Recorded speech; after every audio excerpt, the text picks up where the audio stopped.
సుస్థిరమైన తెలంగాణ పాలనా ఆర్థిక వ్యవస్థల్ని గాడిలో పెడుతూ తెలంగాణ తాత్కాలిక దీర్ఘకాలిక ప్రయోజనాలు లక్ష్యాలను దృష్టిలో ఉంచుకొని మా ప్రభుత్వం నిరంతరం పనిచేస్తుంది. నిజం కూడా ప్రతిరోజు ప్రచారంలో ఉండాలి. లేదంటే అబద్ధం నిజంగా మారి రాష్ట్రాన్ని, దేశాన్నే కాదు ప్రపంచాన్ని కూడా నాశనం చేస్తుంది. ప్రభుత్వం చేసే ప్రతి చర్యలో శంకిస్తూ నిరాధారమైన విమర్శలు చేయడమే కొందరు పనిగా పెట్టుకున్నారు. సోషల్ మీడియాలో, సొంత పత్రికల్లో అబద్ధపు వార్తలతో ప్రజలను మోసం చేస్తున్నారు. ఇటువంటి విమర్శలను సమర్థవంతంగా తిప్పికొడుతూ వాస్తవాలను ఎప్పటికప్పుడు ప్రజలకు తెలియజేయటం మా బాధ్యత. నిజం ప్రజలకు చెప్పకపోతే స్వార్థపరులు ప్రచారం చేసే అబద్ధాలే నిజాలుగా భ్రమించే ప్రమాదం ఉంది. అందుకే ఎప్పటికప్పుడు సత్యాలను ప్రజల ముందు ఉంచుతూ ముందుకు సాగుతున్నాం. రాష్ట్ర ప్రయోజనాల దృష్ట్యా సమైక్య స్ఫూర్తిని మా ప్రభుత్వం కొనసాగిస్తుంది. సమ్మిళిత అభివృద్ధి, సంక్షేమాలను ప్రజలకు అందించేందుకు గాను ప్రజాస్వామ్యబద్ధంగా ముందుకు సాగుతున్నాం. అభివృద్ధి, సంక్షేమం, సుపరిపాలన అనే 3 అంశాలతో తెలంగాణ నమూనా నేడు దేశం మొత్తానికే ఆదర్శంగా నిలిచే విధంగా కృషి చేస్తున్నాము. అధికారంలోకి వచ్చిన తొలి ఏడాదిలోనే గత పాలకులు సృష్టించిన సవాళ్లన్నింటినీ ఎదుర్కొని మా ప్రభుత్వం పరిపాలనా సత్తాలు చాటుకుంది. అయితే అదే సమయంలో లోక్సభ ఎన్నికలు రావడంతో ఎన్నికల నియమావళి అమల్లో ఉన్నందున అభివృద్ధి పనులకు కొంత విరామం ఏర్పడింది. తెలంగాణ రాష్ట్ర దీర్ఘకాలిక అభివృద్ధి లక్ష్య సాధనకు మా ప్రభుత్వం కట్టుబడి ఉంది. గౌరవ ముఖ్యమంత్రి శ్రీ రేవంత్ రెడ్డి గారి నాయకత్వంలో తెలంగాణ రైజింగ్ 2050 అనే ప్రణాళికతో మా పాలనని ముందుకు నడిపిస్తున్నాం. ఈరోజు మన రాష్ట్ర ఆర్థిక వ్యవస్థ పరిమాణం $200 బిలియన్.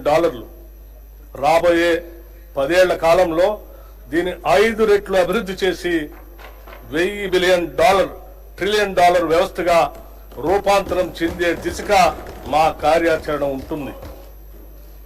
హైదరాబాద్ మహానగరంలో రవాణా, మౌలిక సదుపాయాల విస్తరణ, పర్యావరణ పరిరక్షణ మరియు సాంకేతిక అభివృద్ధి ప్రధాన అంశాలుగా అంతర్జాతీయ స్థాయిలో ఒక గ్లోబల్ సిటీగా తీర్చిదిద్దేందుకు మాస్టర్ ప్లాన్ ను తయారు చేస్తున్నాం. దీనిలో భాగంగా హైదరాబాద్ ని కాలుష్యరహిత నగరంగా తీర్చిదిద్దడానికి మూసీ నది పునరుద్ధరణ ప్రాజెక్ట్ ని ప్రారంభించాం. ఆధునిక సాంకేతిక పరిజ్ఞానంతో పాటు క్లీన్ ఎనర్జీ, సుస్థిర అభివృద్ధితో తెలంగాణ రాష్ట్రాన్ని అగ్రగామిగా నిలబెట్టేందుకు మెగా మాస్టర్ ప్లాన్ 2050ని రూపొందించాం. దీనికోసం సౌర, పవన ఇంధన ప్రాజెక్టుల స్థాపనను ప్రోత్సహిస్తున్నాం. ప్రతి పౌరుడికి మెరుగైన వైద్యం అందించడానికి, ఆరోగ్య సేవలను మెరుగుపరచడానికి మెడికల్ కాలేజీల ఏర్పాటుకు భారీ స్థాయిలో కేటాయింపులు చేశాం.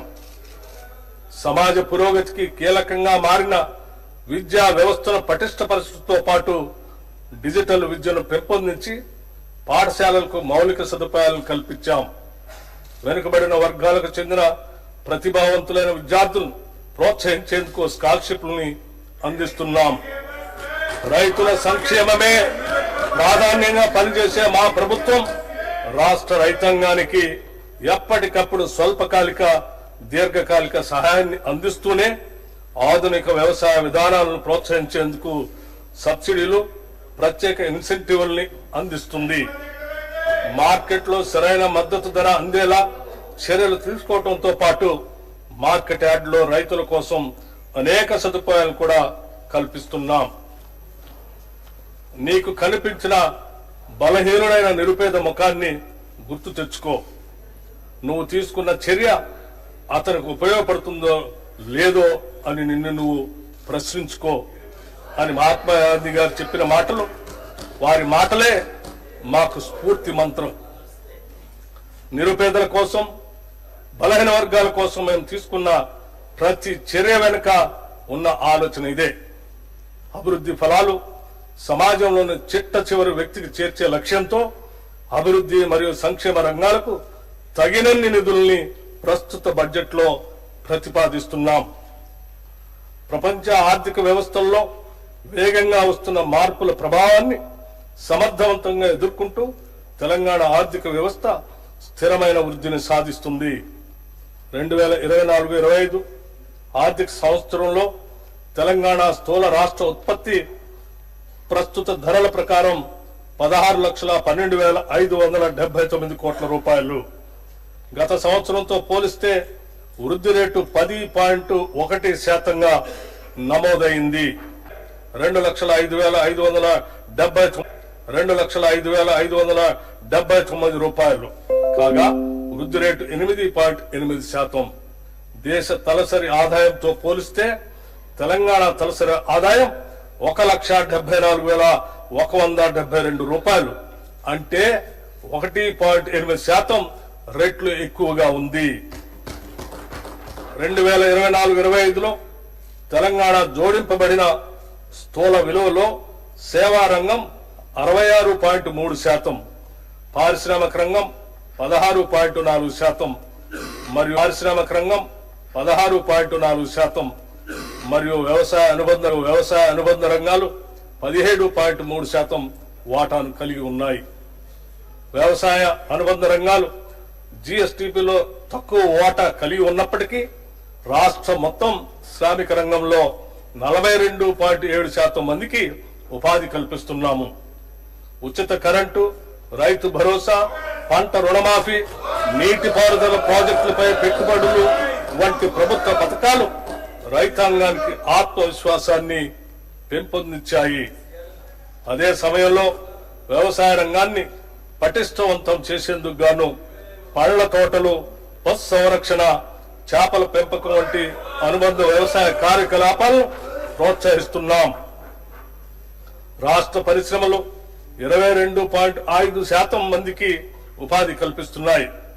చైనా +1 వ్యూహాన్ని అవలంబించడం ద్వారా తెలంగాణను ఫార్మాస్యూటికల్స్, బయోటెక్నాలజీ, విద్యుత్ వాహనాలు, పునరుత్పాదక శక్తి రంగాల్లో గ్లోబల్ తయారీ కేంద్రంగా అభివృద్ధి చేయాలనేది మా ప్రభుత్వ లక్ష్యం.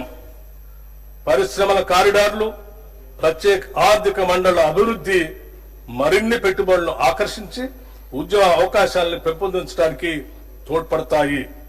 తద్వారా ఆర్థిక వ్యవస్థ మరింత స్థిరంగా, వేగంగా అభివృద్ధి చెందుతుంది.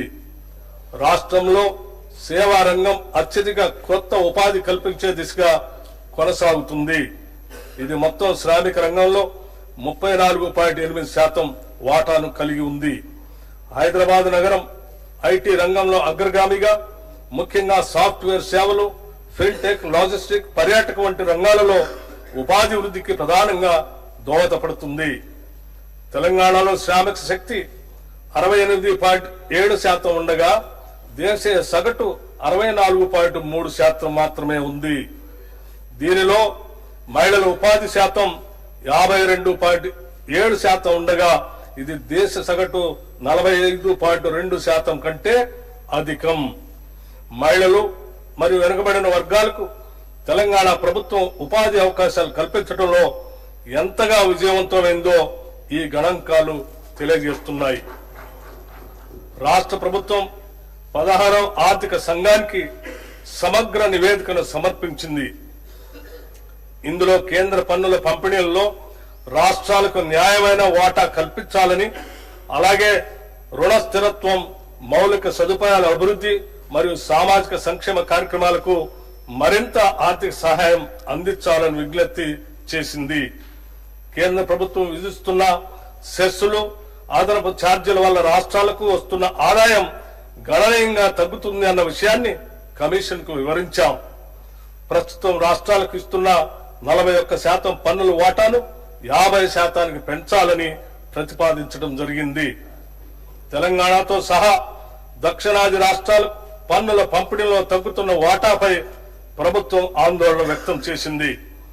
తెలంగాణ 14వ ఆర్థిక సంఘం ద్వారా 2.437% నిధులు పంపిణీ జరిగితే 15వ ఆర్థిక సంఘం కాలంలో ఇది కేవలం 2.1 0.02% తగ్గింది. అభివృద్ధిలో ముందున్న రాష్ట్రాలకు తక్కువ నిధులు కేటాయించడం అన్యాయమని, దేశ ఆర్థిక వృద్ధికి దోహదపడుతున్న రాష్ట్రాలను ప్రోత్సహించే విధంగా పన్నుల పంపిణీ విధానాన్ని మరింత హేతుబద్ధంగా మార్చాలని తెలంగాణ ప్రభుత్వం వాదిస్తుంది. తెలంగాణ ప్రభుత్వం సమాంతర పన్నుల పంపిణీ సూత్రంలో సంస్కరణలు తీసుకురావాలని సూచించింది. ప్రస్తుతం ఉపయోగిస్తున్న తలసరి ఆదాయ దూరం అనే ప్రాతిపదిక ప్రాధాన్యతను తగ్గించి జీఎస్టీపీకి 50% వెయిటేజీని ఇవ్వాలని కోరింది. దేశ ఆర్థిక వృద్ధికి గణనీయంగా సహకరిస్తున్న రాష్ట్రాలకు మరింత హేతుబద్ధంగా వనరులు అందించడం ద్వారా దేశ అభివృద్ధిని ప్రోత్సహించాలని ఉద్దేశంతో ఈ సూచన ప్రతిపాదించడమైంది. మన న్యాయమైన వాటాను సాధించడంతో పాటు ఆర్థిక వనరులను సద్వినియోగం చేసుకుని ఆర్థిక వ్యవస్థను బలోపేతం చేయడానికి రాష్ట్ర ప్రభుత్వం కట్టుబడి ఉంది. మేము ప్రవేశపెట్టిన అభయహస్తంలోని ప్రతి అంశం సామాన్య ప్రజల కష్టాలను దృష్టిలో పెట్టుకుని రూపుదిద్దుకున్నవే. ఒక నిరుపేద తన రోజువారీ జీవితంలో ఏ కనీస సదుపాయాలు ఉండాలని కోరుకుంటాడో వాటినన్నింటినీ అభయహస్తంలో భాగంగా చేర్చడం జరిగింది. మహాలక్ష్మి, రైతు భరోసా, గృహజ్యోతి, ఇందిరమ్మ ఇళ్లు, చేయూత కింద పెన్షన్లు పంపిణీ వంటి పలు పథకాలను ప్రభుత్వం ఇప్పటికే సమర్థవంతంగా అమలు చేస్తుంది. మన ఆడబిడ్డలు పనికి వెళ్లాలన్నా, చదువుకోవటానికి బడికి వెళ్లాలన్నా, లేదా మొక్కు తీర్చుకోవటానికి ఓ గుడికి వెళ్లాలన్నా వారు ప్రయాణ ఖర్చుల గురించి ఆలోచించకుండా వెళ్లటానికి మహాలక్ష్మి పథకం కింద 2023 డిసెంబర్ 9న తేదీన రాష్ట్రంలోని మహిళలందరికీ ఉచిత బస్సు సౌకర్యాన్ని ప్రారంభించాం. నేటి వరకు రాష్ట్ర వ్యాప్తంగా 7,227 బస్సుల్లో 149.63 కోట్ల ఉచిత ప్రయాణాలు మహిళలు చేశారు. దీని ద్వారా 5,595 రూపాయలు మహిళలకు కూడా ఆదా అయింది. ప్రారంభ దశలో సాధారణ బస్సుల్లో 60% ఉన్న ఆర్టీసీ ఆక్యుపెన్సీ రేషియో 94% పెరిగింది. మహాలక్ష్మి ప్రత్యేక బస్సుల్లో ఈ ఆక్యుపెన్సీ రేషియో 100% నమోదవుతూ ఉంది. దీనివల్ల ఆర్టీసీ ఆర్థిక పరిస్థితి కూడా మెరుగుపడింది. బస్సుల సంఖ్యను పెంచడమే కాకుండా 6,400 మంది ఉద్యోగులను ఇప్పటికే అదనంగా నియమించడం జరిగింది. ప్రభుత్వం ఈ పథకం అమలుకు ఆర్టీసీకి క్రమం తప్పకుండా నిధులు చెల్లిస్తూ ఉంది. మహాలక్ష్మి పథకంలో భాగంగా అర్హులైన మహిళలకు గ్యాస్ సిలిండర్ను 500 రూపాయలకే పంపిణీ చేస్తున్నాం. ఈ పథకం ద్వారా 43 లక్షల కుటుంబాలు లబ్ధి చేరుతూ ఉంది. లబ్ధిదారులు ఉపయోగించిన సిలిండర్లకు సబ్సిడీ కింద రాష్ట్ర ప్రభుత్వం 433.20 కోట్ల చెల్లించింది. గృహజ్యోతి పథకం కింద 200 యూనిట్లకు లోబడి విద్యుత్తును వినియోగిస్తున్న వారికి ఉచిత విద్యుత్తుని అందిస్తున్నాము. ఈ పథకం కింద 50 లక్షల కుటుంబాలు లబ్ధి పొందుతున్నాయి. ఈ పథకం కోసం ఇప్పటికే 1,775 కోట్లు 15 లక్షల రూపాయలు విద్యుత్ సంస్థలకి సబ్సిడీగా చెల్లించడం జరిగింది. ఇందిరమ్మ ఇళ్ల పథకాన్ని 2024 మార్చి నెలలో ప్రారంభించి ఇళ్ల పట్టాలను ఆడబిడ్డల పేరుతోనే ఇవ్వాలని నిర్ణయించాం. 22,500 కోట్ల రూపాయల అంచనా వ్యయంతో ప్రతి నియోజకవర్గానికి కనీసం 3,500 చొప్పున మొత్తం 4,50,000 ఇళ్లను మంజూరు చేస్తాం. గత ప్రభుత్వం 10 ఏళ్ల పాటు నిరుపేదలకు డబుల్ బెడ్రూమ్ ఇళ్లను ఇస్తామని ఆశలు రేకెత్తించి చివరకు నిరాశా నిస్పృహలనే మిగిల్చింది. అసంపూర్తిగా నిలిచిపోయిన గృహాల్లో 34,545 నిర్మాణాలకు 305 కోట్ల 3 లక్షల రూపాయల నిధులు కేటాయించి వాటిని అందుబాటులోకి తెస్తున్నాము. అంతేకాకుండా ఔటర్ రింగ్ రోడ్డును ఆనుకుని హైదరాబాద్ నగరం నలువైపులా శాటిలైట్ టౌన్షిప్లు ఏర్పాటు చేసి అల్పాదాయ మరియు మధ్య తరగతి వర్గాలకు అందుబాటులో ఉండే విధంగా గృహ సముదాయాలను నిర్మించే ప్రణాళిక రూపొందిస్తున్నాం. రాష్ట్రంలోని నిరుపేదలకు ఆరోగ్య భద్రత కల్పించే ధ్యేయంతో రూపొందిన రాజీవ్ ఆరోగ్యశ్రీ పథకాన్ని చేతిలో భాగంగా అమలు చేస్తున్నాం. ఈ పథకం కింద ఉచిత వైద్య పరిమితిని 5 లక్షల రూపాయల నుండి 10 లక్షల రూపాయల వరకు పెంచడం వల్ల దారిద్ర్య రేఖకు దిగువనున్న 90.10 లక్షల కుటుంబాలకి లబ్ధి చేకూరింది. వైద్య వ్యయ పరిమితిని పెంచడంతో పాటు ఆరోగ్యశ్రీ పరిధిలోకి వచ్చే 1375 వైద్య చికిత్సల ధరలను కూడా 20% పెంచాం. అదనంగా 163 రకాల చికిత్సలను ఆరోగ్యశ్రీ పరిధిలోకి తీసుకురావడంతో 1835 వైద్యపరమైన వివిధ ప్యాకేజీలు పేద ప్రజలకు అందుబాటులోకి వచ్చాయి. పెరుగుతున్న వ్యవసాయ పెట్టుబడి కోసం రైతులు అప్పులు చేయక తప్పనిసరి పరిస్థితి ఏర్పడింది.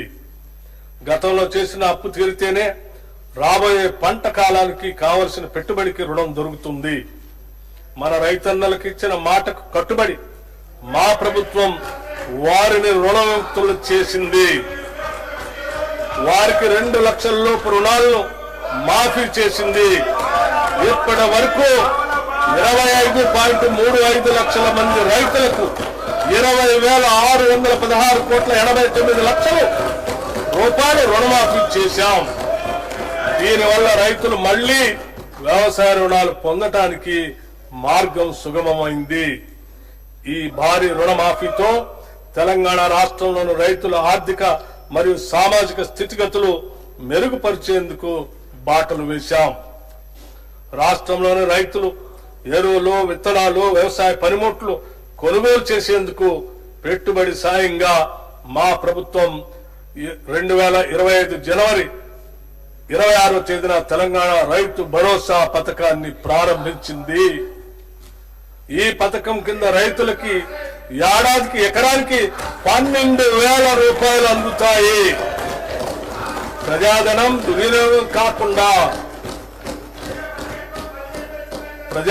దుర్వినియోగం కాకుండా అవకతవకలకు అడ్డుకట్ట వేసి సాగుకు యోగ్యమైన భూములన్నింటికీ రైతు భరోసా అందిస్తున్నాం. క్షేత్రస్థాయిలో సర్వే చేసి గ్రామ సభల్లో ధృవీకరించి సాగుకు యోగ్యం కాని భూమిని గుర్తించడం ద్వారా ఈ వృధాన్ని అరికట్టాము. రైతు భరోసా పథకానికి 18,000 కోట్ల రూపాయలు ఈ బడ్జెట్ లో ప్రతిపాదిస్తున్నాము. భూమి లేని వ్యవసాయ కూలీలు ఉపాధి దొరకని రోజుల్లో పస్తులుండే దీనస్థితి నుండి వారిని కాపాడేందుకు ఇందిరమ్మ ఆత్మీయ భరోసా పథకాన్ని అమలు పరుస్తామని ఎన్నికల్లో చేసిన వాగ్దానానికి అనుగుణంగా సంవత్సరానికి ప్రతి వ్యవసాయ కూలీ కుటుంబానికి 12,000 రూపాయలు చెల్లించే బృహత్తర పథకాన్ని అమలు చేస్తున్నాం. రాష్ట్ర రైతుల నుండి కొనుగోలు చేసే సన్న ధాన్యానికి ప్రతి క్వింటాలకు 500 రూపాయల చొప్పున అదనపు ప్రోత్సాహాన్ని చెల్లిస్తున్నాం. దీనివల్ల రాష్ట్రంలో సన్న రకాల వరి సాగు గణనీయంగా పెరిగింది. గత ఖరీఫ్తో పోల్చినప్పుడు సన్న వడ్ల సాగు 25 లక్షల ఎకరాల నుండి 40 లక్షల ఎకరాలకు పెరిగింది. మా ప్రభుత్వం ఇస్తున్న బోనస్ మరియు ప్రతి చివర వడ్ల గింజ కూడా కొంటామని మేము చేసిన వాగ్దానమే దీనికి ప్రత్యక్ష కారణం. ఫలితంగా రైతులకు చక్కని గిట్టుబాటు ధర లభిస్తున్నది. ఖరీఫ్ సీజన్ లో సన్న వడ్లు పండించిన రైతులకి 1,206,44 కోట్ల రూపాయల బోనస్ చెల్లించడం జరిగింది.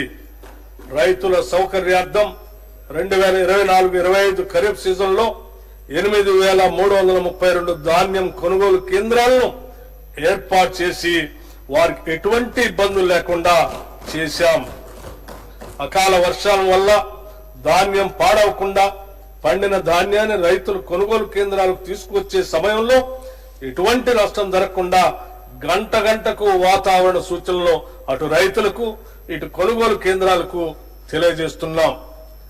అధునాతన డ్రైయర్లు, ధాన్యం క్లీనర్లు, తగినన్ని టార్పాలిన్లు రైతులకు అందుబాటులో ఉంచడం జరిగింది.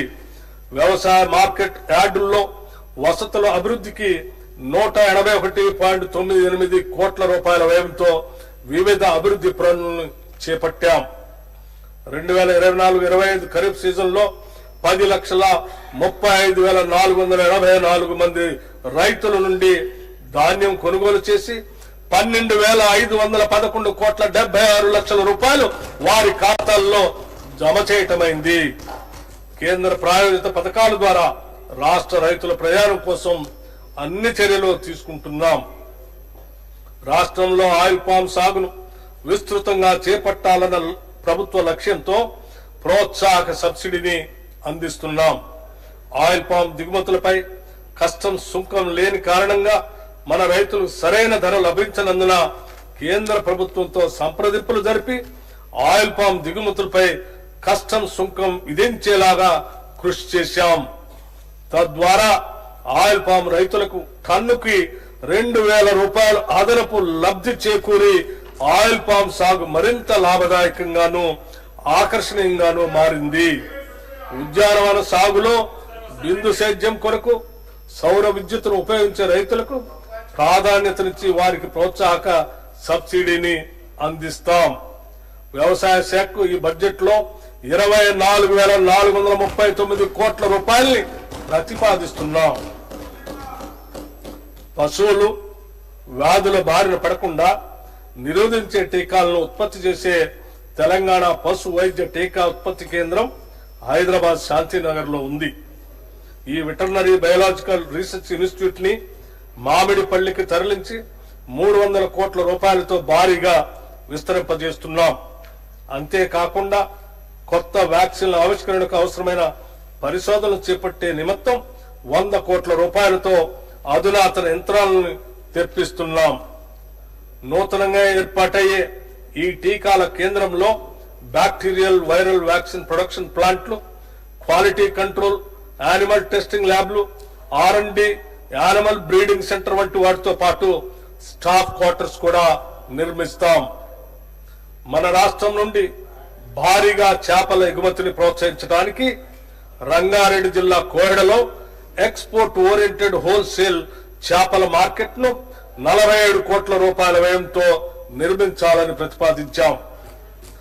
రాష్ట్రంలో మేలు జాతి పాడి పశువులను వృద్ధి చేయడానికి రంగారెడ్డి జిల్లా కంసానపల్లిలో ఒక కొత్త ఫ్రోజన్ సెమెన్ బుల్ స్టేషన్ ను 21 కోట్ల 6 లక్షల రూపాయల వ్యయంతో నిర్మిస్తున్నాం. దీని అతి త్వరలోనే అందుబాటులోకి తీసుకుని వస్తాం. దీని ద్వారా సంవత్సరానికి సుమారు 10 లక్షల ఫ్రోజన్ సెమెన్ డోసుల ఉత్పత్తి సామర్థ్యం ఏర్పడుతుంది. పశుసంవర్ధక శాఖకు ఈ బడ్జెట్ లో 1,674 కోట్ల రూపాయలు ప్రతిపాదిస్తున్నాము. పరిష్కరించలేని దుస్థితి అప్పట్లో ఏర్పడింది. వీటి పరిష్కరణ వేగవంతం చేయడానికి జిల్లా కలెక్టర్లకు మాత్రమే ఉన్న పరిష్కరణ అధికారాన్ని తహసీల్దార్ ఆర్డీఓలకి బదిలీ చేస్తూ మార్గదర్శకాలని విడుదల చేశాం. తెలంగాణ ప్రభుత్వం ఒక చారిత్రాత్మక సంస్కరణగా భూభారతి చట్టాన్ని తీసుకువచ్చింది. ఈ చట్టంలోని నిబంధనలు పారదర్శకంగా, సమగ్రంగా, భూ వివాదాలకు తావు లేకుండా భూ యజమానుల హక్కులు పూర్తిగా పరిరక్షించడానికి రూపొందించబడ్డాయి. డిజిటల్ మ్యాపింగ్ వ్యవస్థ, ఆధునిక సాంకేతికను ఉపయోగించడం ద్వారా భూభారతి లావాదేవీల్ని సులభతరం చేసి సక్రమమైన భూ రికార్డు వ్యవస్థను ఏర్పరచడానికి దోహదం చేస్తుంది. భూ పరిపాలన మరింత బలోపేతం చేయడానికి 10,954 గ్రామ స్థాయి అధికారుల పోస్టుల్ని మంజూరు చేశాం. దీనితో క్షేత్రస్థాయిలో రెవెన్యూ అధికారుల పాత్రని పునరుద్ధరించి భూ సమస్యలను వేగంగా పరిష్కరించే సమర్థవంతమైన పాలనా వ్యవస్థని తెస్తున్నాం. తెలంగాణ అవతరించిన తర్వాత ఎంతో మంది పేదలు నూతన రేషన్ కార్డు కొరకు ఆశగా వేచి చూసినా గత ప్రభుత్వం వారిని పట్టించుకోలేదు. కనీసం కొత్త కుటుంబ సభ్యుల పేర్లను కూడా రేషన్ కార్డులో జత చేయలేదు. ప్రజల ఆకాంక్షలు గుర్తించిన మేము అర్హులైన వారందరికీ రేషన్ కార్డులు ఇవ్వాలని, వారికి సన్నబియ్యం కూడా ఇవ్వాలని, నూతన రేషన్ కార్డులు జారీ మరియు అదనపు కుటుంబ సభ్యుల పేర్లను నమోదు చేసే ప్రక్రియ ఈ సంవత్సరం జనవరి 26 నుండి ప్రారంభించాం. పౌర సరఫరా శాఖకి ఈ బడ్జెట్ లో 5,734 కోట్ల రూపాయలు ప్రతిపాదిస్తున్నాం. విద్యతోనే సామాజిక అభివృద్ధి సాధ్యం. ముఖ్యంగా పేద మరియు వెనుకబడిన తరగతులకు చెందిన పిల్లల సురక్షిత భవిష్యత్తుకి విద్య ఒక దారిని చూపుతుంది. ఇది ప్రగాఢంగా నమ్మిన యూపీఏ చైర్పర్సన్ నాటి శ్రీమతి సోనియా గాంధీ గారు మరియు ఆనాటి భారత ప్రధాని దివంగత డాక్టర్ మన్మోహన్ సింగ్ గారి నాయకత్వంలో ఉచిత విద్యా హక్కు చట్టం 2009లో చేశారు. ప్రస్తుతం తెలంగాణలో 1,023 ప్రభుత్వ రెసిడెన్షియల్ పాఠశాలలు ఉండగా వీటిలో 662 పాఠశాలలకు సొంత భవనాలు లేవు. అనేక గురుకులాలు అరకొర సౌకర్యాలున్న భవనాల్లో వందలాది మంది విద్యార్థులతో సరైన టాయిలెట్ సదుపాయం కూడా లేకుండా నడుస్తున్నాయి. వర్గాల వారీగా ప్రత్యేక రెసిడెన్షియల్ స్కూల్స్ ఉన్నప్పటికీ వాటి మధ్య విద్యా ప్రమాణాల విషయంలో మౌలిక వసతుల విషయంలో సారూప్యత లేదు. ప్రపంచవ్యాప్తంగా విద్యా వ్యవస్థలో పెను మార్పులు చోటు చేసుకున్నప్పటికీ మన ప్రభుత్వ పాఠశాలలో దశాబ్దాల కాలం వెనుకబడి ఉన్నాయి. ఈ పరిస్థితులను సరిదిద్దటానికి సామాజికవేత్తలు విద్యావేత్తలతో చర్చించి మన ప్రభుత్వ విద్యా వ్యవస్థను మరియు భావితరాలను అత్యుత్తమ రీతిలో తీర్చిదిద్దే విధంగా young India integrated residential schools ని రూపొందించాం. కులం, మతం లేదా ఆర్థిక స్థితిగతులకు అతీతంగా విద్య మాత్రమే కాకుండా విద్యార్థుల యొక్క మానసిక శారీరక అభివృద్ధికి అంటే హోలిస్టిక్ డెవలప్మెంట్ కి దోహదపడే విధంగా ఈ స్కూల్స్ ని ఏర్పాటు చేస్తున్నాం. ఈ పాఠశాలలో ఎస్సీ, ఎస్టీ, బీసీ, మైనారిటీలతో పాటు ఇతర వర్గాలకు చెందిన విద్యార్థులు ఒకే గొడుగు కిందకు తెచ్చి సమాన విద్యా అవకాశాలను కల్పించడం ఒక గొప్ప సామాజిక ఐక్యతకు పునాది అవుతుంది. Education is the milk of a lioness. Education is the milk of a lioness. The one who drinks it can't stay without roaring. Doctor B R Ambedkar garu చెప్పిన మాటలు. విద్య అనేది సింహపు పాల వంటిది. వాటిని తాగిన వారు గర్జించకుండా ఉండలేరు. డాక్టర్ బిఎం అంబేద్కర్ కలలు గన్న విద్యా వ్యవస్థను మేము సృష్టించబోతున్నాము. దీనికోసమే రాష్ట్ర వ్యాప్తంగా ఒకేసారి 58 యంగ్ ఇండియా ఇంటిగ్రేటెడ్ రెసిడెన్షియల్ పాఠశాలల నిర్మాణానికి 11,600 కోట్ల రూపాయల అనుమతులు మంజూరు చేయటం జరిగింది. మేము తీసుకున్న ఈ నిర్ణయం ఒక చారిత్రాత్మకం. ప్రతి నియోజకవర్గంలో కనీసం ఒక ఇండియా రెసిడెన్షియల్ స్కూల్ ని ప్రారంభిస్తాం. ఈ ఇంటిగ్రేటెడ్ స్కూల్స్ 20 నుంచి 25 ఎకరాల విస్తీర్ణంలో నిర్మించబడతాయి. విద్యారంగంలో వస్తున్న మార్పులకి అనుగుణంగా ఆధునిక వసతులతో ప్రైవేటు పాఠశాలకు దీటైన విద్యను అందించేందుకు వీటిని అభివృద్ధి చేస్తున్నాం. ఆడిటోరియాలు, dining halls, digital classrooms, క్రీడా మైదానాలు, క్రికెట్ మరియు ఫుట్బాల్ గ్రౌండ్స్ లాంటి ఆధునిక సదుపాయాలు అందుబాటులో ఉంటాయి. విద్యార్థుల నిరంతర పర్యవేక్షణకు వీలుగా ఈ పాఠశాల ప్రాంగణాల్లోనే బోధనా సిబ్బందికి నివాస సముదాయాలు కూడా ఏర్పాటు చేస్తున్నాం. ఈ స్కూళ్లలో పవన మరియు సౌరశక్తిని విరివిగా వినియోగిస్తాం. ఈ స్కూళ్లలోని విద్యార్థులకు వసతి, భోజనం, యూనిఫామ్లు, నోటు మరియు పాఠ్య పుస్తకాలు మరియు ఇతర ఆవశ్యక వస్తువులన్నీ ఉచితంగా అందించబడతాయి. పాఠ్యాంశంతో పాటు వీరికి ఐఐటి, నీట్ మరియు ఇతర పోటీ పరీక్షలకు సన్నద్ధం చేసేందుకు ప్రత్యేక శిక్షణ ఇవ్వబడుతుంది. విద్యతో పాటు శారీరక మరియు మానసిక దృఢత్వానికి అవసరమైన క్రీడలు, కళలు, పోటీలకు సమాన ప్రాధాన్యత ఉంటుంది. రాష్ట్ర వ్యాప్తంగా పాఠశాలలు ప్రారంభం అయ్యే రోజే విద్యార్థులందరికీ పాఠ్య పుస్తకాలను, యూనిఫామ్లు అందజేస్తున్నాం.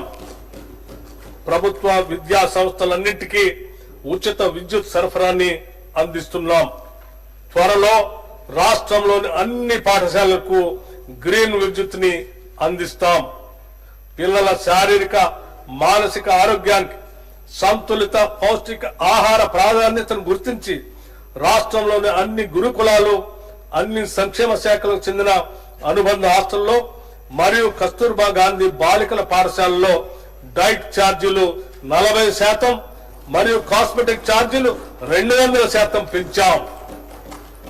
ఈ పెంపు వల్ల తెలంగాణ వ్యాప్తంగా 7.66 లక్షల మంది విద్యార్థులకి లబ్ధి చేకూరుతుంది. రాష్ట్ర వ్యాప్తంగా ఉన్న సంక్షేమ వసతి గృహాల్లో చదువుకునే విద్యార్థులందరికీ ఒకే తరహా భోజనం ఇచ్చేందుకు కామన్ డైట్ పథకాన్ని ప్రారంభించాం. ప్రభుత్వ పాఠశాలలో చదివే 10వ తరగతి విద్యార్థులకి సాయంత్రం వేళ స్నాక్స్ కూడా ఇస్తున్నాం. పాఠశాలలో అమలుపరిచే మధ్యాహ్న భోజన పథకం మరియు సంక్షేమ వసతి గృహాల్లో ఆహార పదార్థాలను తయారు చేసి నిల్వ ఉంచే విషయంలో ఒక నిర్దిష్ట వ్యవహార శైలిని పాటించడం ద్వారా విద్యార్థులకు పరిశుద్ధమైన మరియు ఆరోగ్యకరమైన ఆహారాన్ని అందించడం సాధ్యమవుతుంది.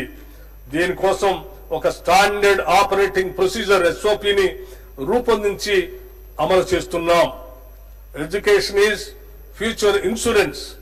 విద్య భవిష్యత్తుకి బీమా కనుక విద్యా వ్యవస్థను బలోపేతం చేసేందుకు రాష్ట్ర విద్యారంగంలో పలు సంస్కరణలు చేపట్టాం. అంతర్జాతీయ ప్రమాణాలతో కూడిన విద్యను అందించే లక్ష్యంతో ఒక సమగ్ర విధాన రూపకల్పనకి తెలంగాణ విద్యా కమిషన్ ను ఏర్పాటు చేశాం. తెలంగాణ నారీ శక్తిని గౌరవిస్తూ కోటి మహిళా విశ్వవిద్యాలయానికి వీరనారి చాకలేయలమ్మ పేరు పెట్టి ఆ విశ్వవిద్యాలయ వారసత్వ కట్టడాన్ని సంరక్షిస్తూనే 550 కోట్ల రూపాయలతో అదనపు భవన నిర్మాణాలని చేపడుతున్నాం. తెలుగు విశ్వవిద్యాలయానికి తెలంగాణ వైతాళికుడు సురవరం ప్రతాప్ రెడ్డి పేరును ఇండియన్ ఇన్స్టిట్యూట్ ఆఫ్ హ్యాండ్లూమ్ టెక్నాలజీకి శ్రీ కొండా లక్ష్మణ్ బాపూజీ పేరును పెట్టడం జరిగింది. విద్యాశాఖకి ఈ బడ్జెట్ లో 23,108 కోట్ల రూపాయలు ప్రతిపాదిస్తున్నాం. No plan for the future development of the country can be deemed to be complete, which does not provide for technical and scientific training. Dr. B.R. Ambedkar garu సాంకేతిక మరియు శాస్త్రీయ శిక్షణను అందించిన దేశం భవిష్యత్ అభివృద్ధికి సంబంధించిన ఏ ప్రణాళికను పూర్తి చేసినట్లుగా భావించలేం. వీరి మాటల్ని దూరదృష్టితో అర్ధ శతాబ్దానికి పూర్వం చెప్పిన ఈ మాటలు నేటికి మన సమాజానికి వర్తిస్తాయి. అందుకే యువతలో శాస్త్ర సాంకేతిక నైపుణ్యతను పెంపొందించే ఉద్దేశంతో ప్రభుత్వ ప్రైవేటు భాగస్వామ్యంతో యంగ్ ఇండియా స్కిల్ యూనివర్సిటీని స్థాపించాం. బోధన అంశాలకు పారిశ్రామిక అవసరాలకు మధ్య ఉన్న అంతరాన్ని తొలగించి నిరుద్యోగ యువతి ఉపాధి అవకాశాలను పెంపొందించే లక్ష్యంతో ఈ యూనివర్సిటీ పనిచేస్తుంది. మహాత్మా గాంధీ గారు స్వాతంత్ర సమరోద్యమంలో యువతను చైతన్యపరచడానికి నడిపిన యంగ్ ఇండియా పత్రిక పేరునే ఈ యూనివర్సిటీకి పెట్టడం గమనార్హం. ఈ యూనివర్సిటీని ముచ్చెర్లలో 150 ఎకరాల్లో నిర్మించి ఏడాదికి 30,000 ఉద్యోగాలు కల్పించాలని ప్రభుత్వ లక్ష్యంగా పెట్టుకున్నాం. సింగపూర్ ప్రభుత్వ ఆధ్వర్యంలోని ఇన్స్టిట్యూట్ ఆఫ్ టెక్నికల్ ఎడ్యుకేషన్ ప్రపంచంలోనే మేటి సంస్థ. వారి భాగస్వామ్యంతో young India skill university master ట్రైనర్లకు శిక్షణ ఇస్తున్నాము. వివిధ పరిశ్రమల భాగస్వామ్యంతో ఈ యూనివర్సిటీలో అందించే కోర్సులు అటు యువతకు ఇటు పరిశ్రమలకు ఎంతో ఉపయుక్తంగా ఉండేలా రూపొందించాం. ఈ యూనివర్సిటీలో ప్రస్తుతం 5 కోర్సులు ప్రారంభమైనాయి. మున్ముందు యానిమేషన్, టూరిజం మరియు హాస్పిటాలిటీ, బ్యాంకింగ్, ఫైనాన్షియల్ సర్వీసెస్, నిర్మాణ రంగం, రిటైల్ రంగం, మీడియా, సినిమా రంగం, నౌకా మరియు విమాన మెయింటెనెన్స్ రంగం, ఆర్టిఫిషియల్ ఇంటెలిజెన్స్ వంటి అత్యాధునిక టెక్నాలజీ కోర్సులు కూడా ప్రారంభించబోతున్నాం. తెలంగాణ యువతను విద్యార్థులను నిపుణులుగా తీర్చిదిద్దేందుకు రాష్ట్ర ప్రభుత్వం ఫ్యూచర్ సిటీలో ప్రత్యేకంగా 200 ఎకరాల్లో ఆర్టిఫిషియల్ ఇంటెలిజెన్స్ సిటీని నెలకొల్పాలని నిర్ణయించింది. ఈ సిటీలో ప్రత్యేక AI విశ్వవిద్యాలయాన్ని, డేటా సెంటర్లను, కంప్యూటింగ్ సౌకర్యాలను, పౌరులకు అవగాహన కల్పించే కేంద్రాన్ని స్థాపించడానికి తగిన చర్యలు ప్రారంభించాం. కేంద్ర గణాంక శాఖ నిర్వహించిన పీరియాడిక్ లేబర్ ఫోర్స్ సర్వే ప్రకారం తెలంగాణలో 2023 జులై సెప్టెంబర్ కాలంలో నిరుద్యోగ రేటు 22.9% ఉండగా 2024 జులై సెప్టెంబర్ కాలంలో అది 18.1%కి తగ్గింది. మా ప్రభుత్వం చేస్తున్న నైపుణ్య శిక్షణ కార్యక్రమాలు, ప్రభుత్వ ఉద్యోగ నియామకాలు, యువ పారిశ్రామికులకు ఇస్తున్న ప్రోత్సాహాల వల్లే ఇది సాధ్యమైంది. సమర్థవంతమైన విధానాల రూపకల్పన మరియు కార్యాచరణ చక్కటి ఫలితాలు ఇస్తాయన్న దానికి ఇది నిదర్శనం. మా ప్రభుత్వం అధికారం చేపట్టిన వెంటనే ఉద్యోగ నియామకాలపై దృష్టి సారించి పోలీస్, రెసిడెన్షియల్ స్కూల్స్, వైద్య, ఆరోగ్య మరియు ఇతర శాఖల్లో 57,946 ఉద్యోగాల ఎంపిక ప్రక్రియ పూర్తి చేశాం. అంతేకాకుండా వివిధ ప్రభుత్వ శాఖలు, విభాగాలలో మానవ వనరుల అవసరాలపై సమీక్షలు జరిపి 30,228 కొత్త పోస్టుల్ని మంజూరు చేశాం.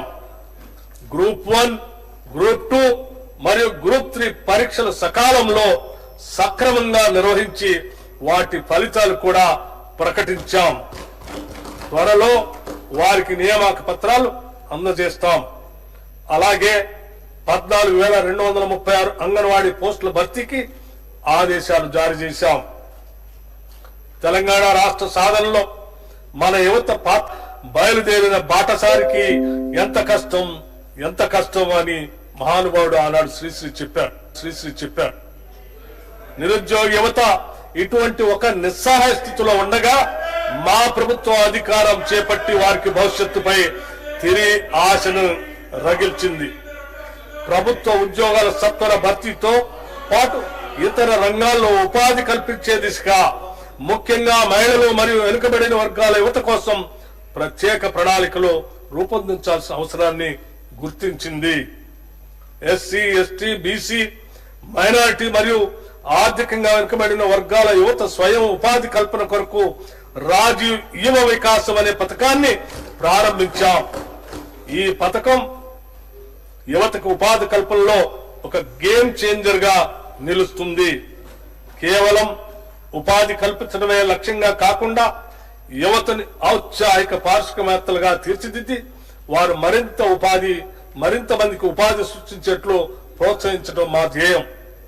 ఈ పథకం ద్వారా యువతకు కనీ విని ఎరగని రీతిలో 6,000 కోట్ల రూపాయల కేటాయింపుతో ఈ పథకాన్ని ప్రారంభించాం.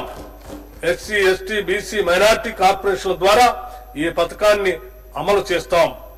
అర్హుడైన ప్రతి నిరుద్యోగికి గరిష్టంగా 4 లక్షల రూపాయల వరకు ఆర్థిక సాయం అందిస్తాం. యువత అభ్యున్నతికి ఈ పథకం గొప్పగా తోడ్పడుతుంది. సివిల్స్ ప్రిలిమ్స్ పాస్ అయి మెయిన్స్ పరీక్షకు వెళ్లే అభ్యర్థులకు 1,00,000 రూపాయలు మరియు మెయిన్స్ పరీక్ష పాస్ అయి ఇంటర్వ్యూకి సిద్ధమయ్యే అభ్యర్థులకు మరొక 1,00,000 రూపాయలు, మొత్తంగా 2 లక్షల రూపాయల ఆర్థిక సహాయాన్ని సింగరేణి యాజమాన్య సౌజన్యంతో రాజీవ్ గాంధీ సివిల్స్ అభయ హస్తం కింద ఇస్తున్నాం.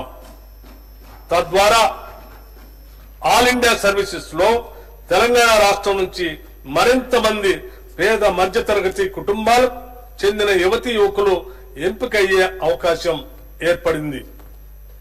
అధునాతన సాంకేతిక కేంద్రాలుగా ఐటీఐలు రాష్ట్ర వ్యాప్తంగా ఏటా 1,00,000 మందికి నైపుణ్య శిక్షణను ఇచ్చేందుకు 65 ప్రభుత్వ పారిశ్రామిక శిక్షణా కేంద్రాలు అడ్వాన్స్డ్ టెక్నాలజీ కేంద్రాలుగా తీర్చిదిద్దే ప్రక్రియ పురోగతిలో ఉంది. టాటా టెక్నాలజీ సర్వీసెస్ వారి సౌజన్యంతో నిర్వహించే ఈ శిక్షణా కేంద్రాల్లో తెలంగాణ యువత తగిన ఉద్యోగ నైపుణ్యాలు సాధించేందుకు వీలుగా 9 లాంగ్ టర్మ్, 23 షార్ట్ టర్మ్ కోర్సులతో పాటు నైపుణ్యాల కొరత తీర్చేందుకు బ్రిడ్జ్ కోర్సుల్ని ప్రవేశపెట్టాం. డిగ్రీ ఇంజనీరింగ్ లో చేరిన విద్యార్థులకు banking, financial services, insurance, BFSI రంగాల్లో ఉద్యోగాలు కల్పించడమే లక్ష్యంగా బిఎఫ్ఎస్ఐ ట్రైనింగ్ కోర్సును రాష్ట్ర ప్రభుత్వం ప్రారంభించింది. రెగ్యులర్ డిగ్రీతో పాటు మినీ డిగ్రీ కోర్సుగా BFSI నైపుణ్య శిక్షణ అందించే వినూత్న కార్యక్రమాన్ని రాష్ట్రంలోని 38 కాలేజీల్లో ప్రారంభించాం. ప్రభుత్వం గుర్తించిన 18 ఇంజనీరింగ్ కాలేజీల్లోనూ 20 డిగ్రీ కాలేజీల్లోనూ చదువుతున్న 10,000 మంది విద్యార్థులకు ఈ శిక్షణ అందుతుంది. రాష్ట్ర వ్యాప్తంగా పట్టణాలతో పాటు గ్రామీణ ప్రాంతాల్లోని విద్యార్థులకు కూడా లబ్ధి చేకూరేలా ఈ కాలేజీల్ని ఎంపిక చేయటం జరిగింది. రాష్ట్రంలోని 119 అసెంబ్లీ నియోజకవర్గాల్లో డాక్టర్ బిఆర్ అంబేద్కర్ నాలెడ్జ్ సెంటర్లు ప్రభుత్వం ఏర్పాటు చేయాలని నిర్ణయించింది. వీటి ద్వారా గ్రామీణ ప్రాంతాల్లోని ఆర్థికంగా వెనుకబడిన యువతీ యువకులకు గ్రూప్ 1, గ్రూప్ 2 మరియు ఇతర అన్ని పోటీ పరీక్షలకు ఉచితంగా కోచింగ్ తీసుకునేందుకు అవకాశం లభిస్తుంది. యువకుల ఉద్యోగ అవకాశాలను ఇనువడింపజేసే వారి సాధికారతను పెంపొందించడానికి ప్రభుత్వం పరిశ్రమల శాఖ ఆధ్వర్యంలో తెలంగాణ డిజిటల్ ఉపాధి కేంద్రాన్ని పునరుద్ధరించి కృత్రిమ మేధో విజ్ఞానం ఆధారంగా నడిచేలా అనుసంధానించింది. దీని ద్వారా పరిశ్రమలు మరియు వివిధ రంగాల అవసరాలకు కావలసిన నిపుణులు గుర్తించి నియమించుకునే వెసులుబాటు కలుగుతుంది. ఈ బడ్జెట్ లో కార్మిక మరియు ఉపాధి కల్పన శాఖకు 900 కోట్ల రూపాయలు ప్రతిపాదిస్తున్నాం. గ్రామ స్వరాజ్యమే దేశ స్వరాజ్యం. మహాత్మా గాంధీ గారు చెప్పినటువంటి ఈ మాటలు ఈ స్ఫూర్తితో మా ప్రభుత్వం గ్రామీణ వికాసానికి శ్రీకారం చుట్టింది.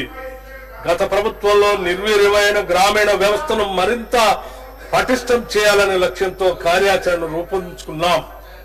2024-25లో రాష్ట్ర ప్రభుత్వం MNREGS పథకం కింద రాష్ట్ర వాటాగా చెల్లించాల్సిన నిధులను సకాలంలో చెల్లిస్తూ పలు గ్రామీణ అభివృద్ధి పథకాలను సమర్థవంతంగా అమలు చేసింది. ఈ సంవత్సరంలో 25,76,000 కుటుంబాలకు ఉపాధి చేకూర్చాం. గ్రామీణ అభివృద్ధిలో భాగంగా 781 కోట్ల వ్యయంతో 26,055 సాంప్రదాయ నీటి వనరుల్ని పునరుద్ధరించాం. 926 కోట్ల రూపాయల వ్యయంతో 82,286 గ్రామీణ రోడ్లని నిర్మించాం. 275 కోట్ల వ్యయంతో 51,216 పిల్ల కాలువలు మరియు ఇతర కాలువల పూడికతీత పనుల్ని పూర్తి చేశాం. 244 కోట్ల రూపాయలతో 63,854 భూమి అభివృద్ధి పనుల్ని చేపట్టాం. అలాగే 16,310 జల పరిరక్షణ పనులకి 155 కోట్ల రూపాయలు ఖర్చు చేయటం జరిగింది. మన దేశ తొలి మహిళా ప్రధాని ఇందిరాగాంధీ, తొలి మహిళా రాష్ట్రపతి ప్రతిభా పాటిల్ మరియు లోక్సభ తొలి మహిళా స్పీకర్ మీరా కుమార్ వంటి మహిళలు ఎంతో సమర్థవంతంగా పనిచేసి వారి పదవులకే వన్నె తెచ్చారు. మన దేశంలోని ప్రతి మహిళకు కూడా అదే సమర్థత ఉందని మా నమ్మకం. భారతదేశ సుస్థిరతకు కుటుంబ వ్యవస్థే పునాది. అందులో మహిళలదే ప్రముఖ పాత్ర. వారి ఆర్థిక స్వావలంబన, కుటుంబ స్వావలంబనకు దేశాభివృద్ధికి ఎంతో కీలకం. స్త్రీ శక్తే దేశ శక్తి అని విశ్వసించి ఇందిరా మహిళా శక్తి మిషన్ ను ప్రారంభించాం. ఈ మిషన్ తో తెలంగాణలో మహిళా సాధికారతకు నూతన శకం ప్రారంభమైంది. ఈ పథకంలో 20,000 కోట్ల రూపాయల రుణాన్ని అందించాలనే లక్ష్యాన్ని పెట్టుకున్నాం. ఈ లక్ష్యాన్ని కూడా అధిగమించి 21,632 కోట్ల రూపాయలు రుణాల్ని స్వయం సహాయక సంఘాలకు అందించాం. దీని ద్వారా 2.25 లక్షల సూక్ష్మ పరిశ్రమలు స్థాపించబడి మహిళలకు పెద్ద ఎత్తున ఉద్యోగ అవకాశాలు లభించాయి. ఇంతే కాకుండా 214 ఇందిరా మహిళా శక్తి క్యాంటీన్లు కూడా ప్రారంభించాం. 22 ఇందిరా మహిళా శక్తి భవనాలు ఏర్పాటు చేయడానికి ప్రభుత్వం 110 కోట్ల రూపాయల్ని కేటాయించింది. ఇవి స్వయం సహాయక సంఘాలకు వ్యాపార కేంద్రాలుగా పనిచేస్తూ మహిళలు తమ వ్యాపారాలని విస్తరించుకునేందుకు కీలక భూమిక పోషిస్తాయి. స్వయం సహాయక సంఘాలకు పాఠశాల విద్యార్థుల యూనిఫామ్లు కుట్టే బాధ్యతను కూడా ప్రభుత్వం అప్పగించింది. యూనిఫామ్ కుట్టు ఛార్జీలు జతకు 75 రూపాయలకు పెంచడం జరిగింది. దానివల్ల నేటి వరకు స్వయం సహాయక సంఘాలు 37.5 లక్షల యూనిఫామ్లు కుట్టడం ద్వారా దాదాపు 28 కోట్ల రూపాయల ఆదాయాన్ని సంపాదించాయి. ఇది మహిళలకు స్వయం ఉపాధి అవకాశాలను పెంచడంలో కీలకమైన ముందడుగు. అమ్మ ఆదర్శ పాఠశాల కార్యక్రమం ద్వారా 23,701 మౌలిక సదుపాయాల ప్రాజెక్టులు 634 కోట్ల రూపాయల వ్యయంతో స్వయం సహాయక సంఘాలకు అప్పగించబడ్డాయి. వ్యాపార నిర్వహణలో మహిళలను మరింత ప్రోత్సహించడానికి ప్రతి మండలంలో వారితో రైసు మిల్లులు మరియు మినీ గోదాములు స్థాపించి నిర్వహించే విధంగా సహాయ సహకారాలు అందిస్తాం. ఐకేపీ కేంద్రాల్లో కొన్న ధాన్యాన్ని కూడా ఆ మిల్లుల్లో మిల్లింగ్ చేయించి ఎఫ్సిఐకి సరఫరా చేసే బాధ్యత మహిళా స్వయం సహాయక సంఘాలకి అప్పగిస్తాం. రుణ బీమా పథకం కింద ఒక్కో స్వయం సహాయక సంఘ సభ్యురాలకి 2 లక్షల రూపాయల సహజ మరణ బీమా మరియు 10 లక్షల రూపాయల ప్రమాద బీమా అందించబడుతుంది. తద్వారా స్వయం సహాయక సంఘాల సభ్యులకు ఆర్థిక రక్షణ కల్పించడమే ప్రభుత్వ లక్ష్యం. మహిళలు గొప్ప వ్యాపారవేత్తలుగా రాణించగలరని ఇప్పటికే రుజువైంది. రిటైల్ రవాణా రంగాలలో మహిళా పారిశ్రామికవేత్తలకు కొత్త అవకాశాలు కల్పిస్తున్నాం. ఇప్పటికే 32 మొబైల్ ఫిష్ రిటైల్ అవుట్లెట్లు ఏర్పాటు చేయబడ్డాయి. నారాయణపేటలో తొలి స్వయం సహాయక సంఘాల మహిళలు నడిపే పెట్రోల్ బంక్ 1,23,00,000 రూపాయల పెట్టుబడితో ప్రారంభించబడింది. రాష్ట్ర వ్యాప్తంగా ఇటువంటి మరిన్ని పెట్రోల్ బంకులు ఏర్పాటు చేసేలాగా ప్రభుత్వం ప్రోత్సహిస్తుంది. మండల మహిళా సమాఖ్యల ద్వారా 600 బస్సుల్ని టీజీఆర్టీసీకి అద్దెకు ఇచ్చేందుకు నిర్ణయించాం. ఇప్పటికే 150 బస్సులను అద్దెకు ఇవ్వడం జరిగింది. స్వయం సహాయక సంఘాలకు సోలార్ విద్యుత్ ఉత్పత్తి ప్లాంట్ల స్థాపన నిర్వహణను అప్పగిస్తున్నాం. ఈ సంఘాల ద్వారా రాష్ట్ర వ్యాప్తంగా సోలార్ పవర్ ప్లాంట్లను ఏర్పాటు చేయడానికి SERP, TG REDCO, TG SPDCL మరియు టీజీ ఎన్పీడీసీఎల్ మధ్య అవగాహన ఒప్పందం కుదిరింది.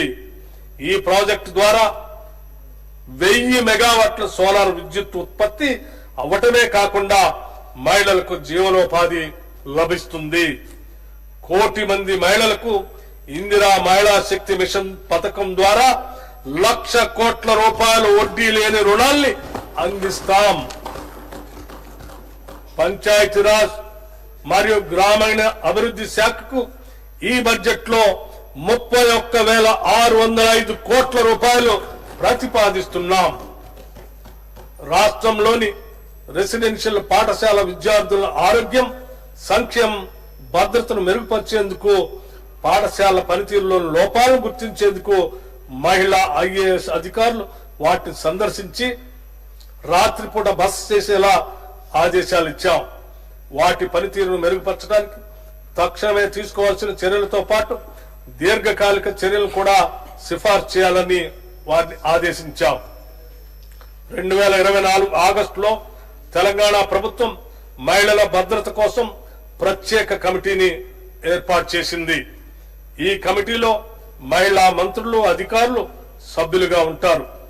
ఈ కమిటీ రాష్ట్ర వ్యాప్తంగా మహిళల భద్రతను మెరుగుపరిచేందుకు తక్షణ దీర్ఘకాలిక వ్యూహాలని రూపొందిస్తుంది. రాష్ట్ర ప్రభుత్వం చేపట్టిన కార్యక్రమాలు అన్నింటిలోనూ మహిళలకు పెద్దపీట వేస్తున్నాం. వారి ప్రగతిని దృష్టిలో పెట్టుకొని సంక్షేమ పథకాలన్నింటిలోనూ మహిళల ప్రాధాన్యతను పెంచుతున్నాం. మహిళా శిశు సంక్షేమ శాఖ ఈ బడ్జెట్ లో 2,862 కోట్ల రూపాయలు ప్రతిపాదిస్తున్నాం. షెడ్యూల్ కులాలు మరియు షెడ్యూల్ తెగల అభివృద్ధి కోసం తెలంగాణ రాష్ట్రంలో సామాజిక న్యాయం మరియు సమాన అభివృద్ధి పట్ల నిబద్ధతను నిలుపుకునేలా షెడ్యూల్ కులాల ఉపవర్గీకరణ చట్టం చారిత్రాత్మక మైలురాయిగా నిలిచిపోనుంది. తాము ఎన్నాళ్లుగానో ఎదురు చూస్తున్న సమాన హక్కులు, అవకాశాలు దక్కి తమ జీవితాల్లో మార్పు వస్తుందని నమ్మిన వారికి ఇది ఒక వెలుగు రేఖ. ఎస్సీ కులాల ఉపవర్గీకరణ డిమాండ్ చాలా సంవత్సరాలుగా ఉంది. దీని ముఖ్య ఉద్దేశం అత్యంత వెనుకబడిన షెడ్యూల్డ్ కులాల వర్గాలకు న్యాయమైన ప్రాతినిధ్యం, విద్య మరియు ఉపాధి అవకాశాల్లో న్యాయమైన వాటా కల్పించటం. 2024 ఆగస్టు 1న సుప్రీంకోర్టు పంజాబ్ రాష్ట్రం వర్సెస్ దేవేందర్ సింగ్ కేసులో ఇచ్చిన చారిత్రాత్మక తీర్పు ఈ సంస్కరణకు న్యాయపరమైన మార్గదర్శకంగా నిలిచింది. ప్రభుత్వం జస్టిస్ షమీం అఖ్తర్ నేతృత్వంలో ప్రత్యేక విచారణ కమిషన్ ఏర్పాటు చేసి ఎస్సీ ఉపకులాల వర్గీకరణపై నివేదికను ఇవ్వమని కోరింది. ఈ కమిషన్ తన నివేదికను రాష్ట్ర ప్రభుత్వానికి సమర్పిస్తూ రాష్ట్రంలోని 59 ఎస్సీ ఉపకులాలను వారి సామాజిక ఆర్థిక వెనుకబడిన స్థాయిని బట్టి 3 వర్గాలుగా విభజించాలని సూచించింది. జస్టిస్ షమీం అఖ్తర్ గారి నివేదికను ఆమోదించి దాని ప్రకారమే ఎస్సీ ఉపకులాల వర్గీకరణ చట్టాన్ని మా ప్రభుత్వం తీసుకొచ్చింది. దేశంలోనే ఈ వర్గీకరణను అమలు చేస్తున్న మొట్టమొదటి రాష్ట్రంగా తెలంగాణ నిలిచింది. ఈ నూతన చట్టం ఎస్సీ ఉపకులాల సాధికారతకు తొలి మెట్టు. ఈ చట్టం దేశవ్యాప్తంగా ఇతర రాష్ట్రాలకు ఆదర్శంగా నిలుస్తూ సామాజిక సమానత్వాన్ని మరింత ముందుకు తీసుకెళ్లే దిక్సూచిగా మారనుంది. ఆదివాసీల గిరిజనుల వైవిధ్య జీవన విధానాన్ని, వారి హక్కుల్ని కాపాడుతూ వారికి అభివృద్ధి ఫలాలు అందేలా కృషి చేస్తున్నాం. గిరిజన అభివృద్ధి కార్యాచరణ ప్రణాళిక STSDF ద్వారా గిరిజన ప్రాంతాల్లో వైద్యం, విద్య, జీవనోపాధి వంటి అనేక కీలక రంగాల్లో అభివృద్ధికి నిధులు కేటాయిస్తున్నాం.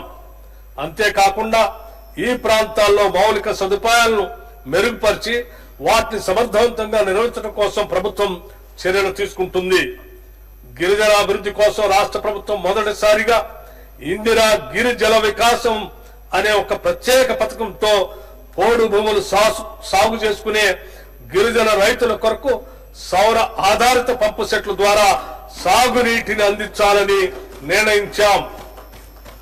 వచ్చే 4 సంవత్సరాలలో 12,600 కోట్లతో 2.1 లక్షల గిరిజన రైతులకు ఈ సౌకర్యం అందిస్తాం. పోడు భూముల్లో అటవీ ఉత్పత్తులకు సంబంధించిన తోటల పెంపకాన్ని ప్రోత్సహిస్తాం. గత ప్రభుత్వం SC/ST సబ్ ప్లాన్ చట్టం అమలును పూర్తిగా నిర్లక్ష్యం చేసింది. 2023-24 ఆర్థిక సంవత్సరంలో సబ్ ప్లాన్ చట్టం ప్రకారం ఖర్చు చేయాల్సిన నిధుల్లో ఎస్సీలకు చెందిన 13,617 కోట్లు, ఎస్టీలకు చెందిన 1,317 కోట్ల రూపాయలు ఖర్చు చేయకుండా బకాయి పెట్టింది. మా ప్రభుత్వం ఈ చట్టాన్ని తూచా తప్పకుండా అమలు చేస్తుంది. 2025-26 ఆర్థిక సంవత్సరంలో కేటాయించాల్సిన మొత్తానికి అదనంగా 2023-24కి సంబంధించిన బకాయిలు కూడా కేటాయిస్తున్నాం. SC/ST వర్గాల కోసం చేసిన చట్టాలను గౌరవించి వారికి న్యాయంగా చెందాల్సిన నిధుల్ని అందించడం ఈ వర్గాల పట్ల మా ప్రభుత్వానికి ఉన్న చిత్తశుద్ధికి నిదర్శనం. ఈ బడ్జెట్ లో షెడ్యూల్డ్ కులాల సంక్షేమకు 40,232 కోట్ల రూపాయలు మరియు షెడ్యూల్డ్ తెగల సంక్షేమంకు 17,169 కోట్ల రూపాయలు ప్రతిపాదిస్తున్నాం.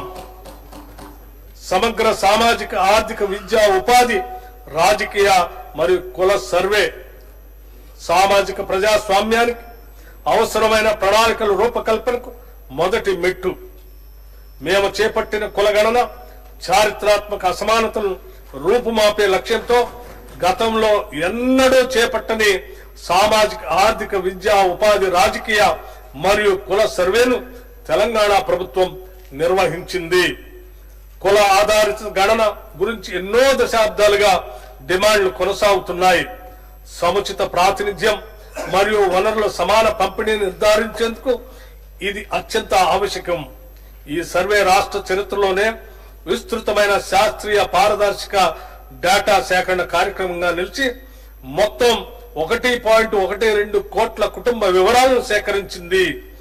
ఈ సర్వేలో కులం, భూ సంపద, విద్యా స్థాయి, ఉపాధి స్థాయి, రాజకీయ ప్రాతినిధ్యం మరియు ప్రభుత్వ సంక్షేమ పథకాల లబ్ధి వంటి అనేక ప్రధాన అంశాలను సమగ్రంగా సేకరించాం.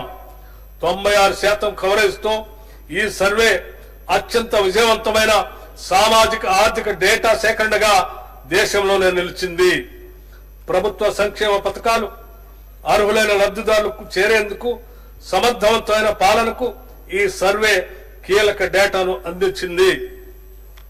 రానున్న పంచాయతీ ఎలక్షన్లలో వెనుకబడిన తరగతుల వారికి వారి జనాభాకి అనుగుణంగా రిజర్వేషన్లు అందించడానికి అవకాశం ఏర్పడింది.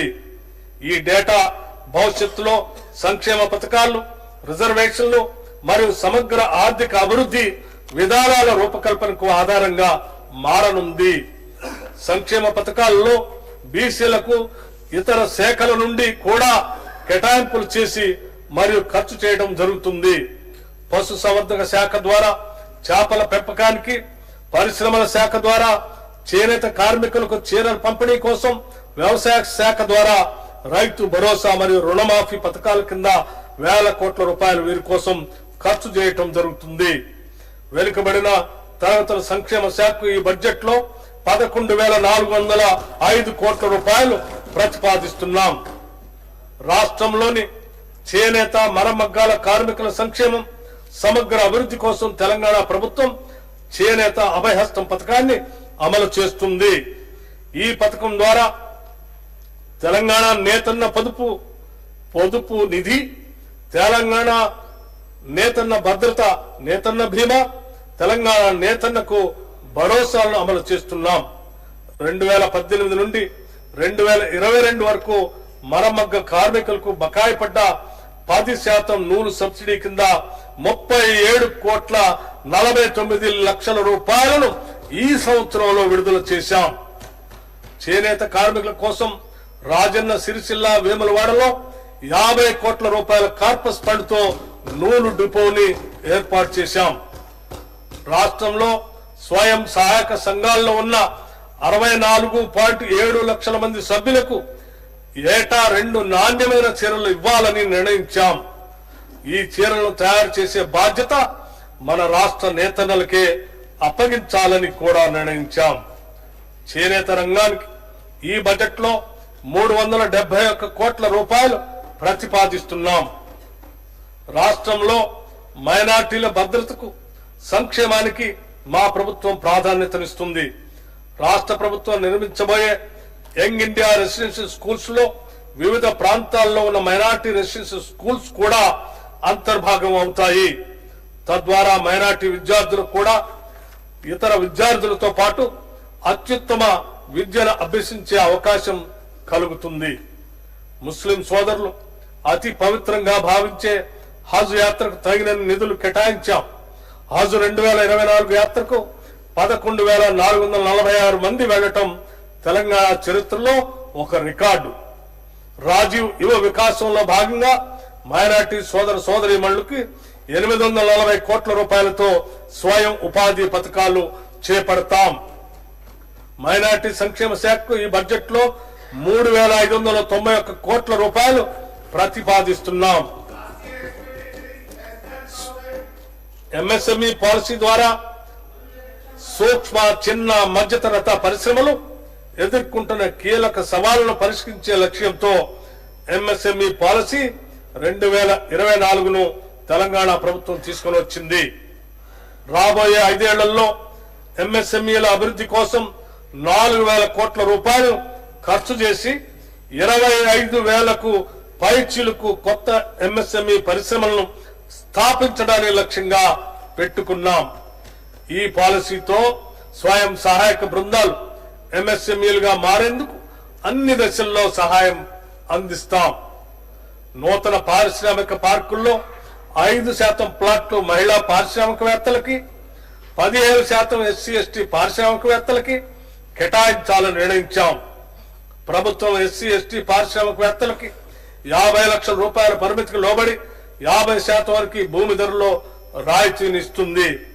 అదనంగా ప్రైవేట్ ఫ్యాక్టరీ కాంప్లెక్స్ల అభివృద్ధిని ప్రోత్సహించడానికి ప్రభుత్వం స్టాంప్ డ్యూటీ తగ్గింపులు, విద్యుత్ వినియోగ ఛార్జీలు మరియు భూమి ధర రాయితీలు అందిస్తుంది.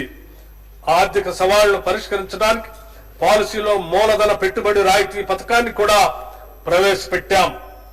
మెగా మాస్టర్ ప్లాన్ 2050 నాటికి తెలంగాణ రాష్ట్రం అంతటా పారిశ్రామిక అభివృద్ధి జరగాలనే లక్ష్యంతో మెగా మాస్టర్ ప్లాన్ 2050 పాలసీని ప్రభుత్వం రూపొందించింది. హైదరాబాద్ ఒక్క చోటే పారిశ్రామిక ప్రగతి కేంద్రీకృతం కాకుండా పారిశ్రామిక వికేంద్రీకరణ జరిపి తెలంగాణలోని అన్ని ప్రాంతాలు హైదరాబాద్ తరహాలోనే అభివృద్ధి చెందాలన్నది ఈ పాలసీ ప్రధాన లక్ష్యం.